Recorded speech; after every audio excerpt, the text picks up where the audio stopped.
आजकल के जवन नया लड़की बड़ी से जींस पैंट पहन ले तरी से, अगरबत्ती बार ले तरी से, एगो मारुति के गियर खानी सैंडल पहन ले तरी से।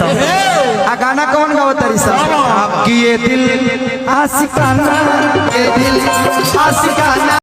अब बाबू तुम स्कूल जाते हो तो सबसे ज्यादा कौन चीज में मन लगता है? पढ़ाई लिखाई खिलाई कुदाई कौन चीज में? छौड़ी पटाई बहुत मन लगता है।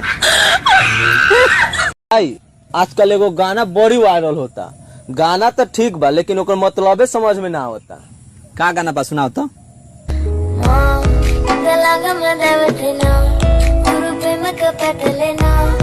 देख एगो लड़की गेल बा अपना मातारी के साथे ताला किने, आ वहाँ तालवा के दाम पटत नहीं खे, तो उहे लड़किया अपना मातारी से कहतिया, माँ ताला वाला गावे देना, रुपए में तो पटल ना।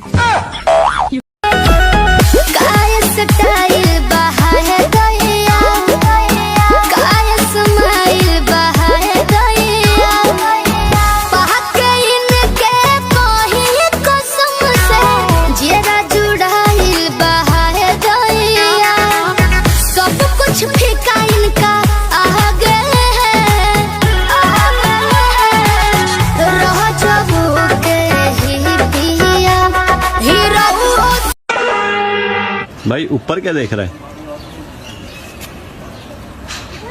अब नीचे क्या देख रहा है? अरे भाई कहीं देखने देगा कि नहीं देखने देगा? किसी ने क्या खूब कहा है, कहा होगा तू अपना काम करना।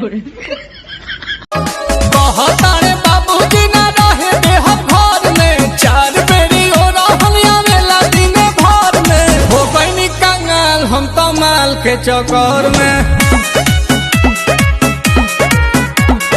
हो गई कंगाल हम तो माल के चक्कर में। यार एगो माल पटैनी सुनर, उहो निकल गइल छुछुनर, ताके ले हंसे ले दिलवे में धसे ले, लेकिन का लेकिन बोला तमाल दिन भर ताके ले जंगला से।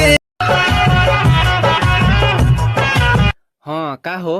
हमरा घर के लोग नहीं मानत, तो अपन शादी दूसरा जगह कर ली हो। तार ओढ़नी देहाल का लेके आओ तनी पुल पर रहियो।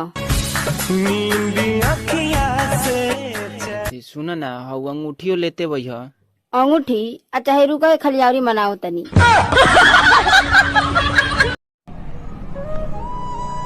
रोज गोबर फेंके के बहाना से हमसे मिले आवत रहली हो, बाकी हमारा गांव में प्यार के इतना दुश्मन बड़न सो कि मैं मिल के और भैंसिए बेचवा दिया।